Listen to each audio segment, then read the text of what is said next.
నేను మిమ్మను గూర్చి ఉద్దేశించిన సంగతులను నేనెరుగుదును.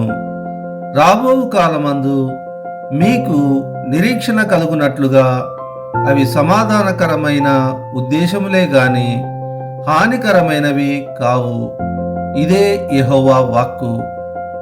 ప్రియమైన దేవుని బిడ్డలారా, ఈ వాక్యమునందు ప్రభువైన దేవుడు సెలవిచ్చుచున్నాడు.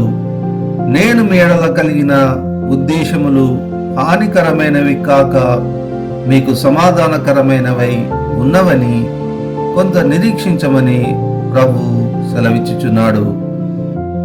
దేవుడు మనపై ఉండిన నిందను అవమానమును తొలగించి సాతానుపై విజయమును అనుగ్రహించునుగాక.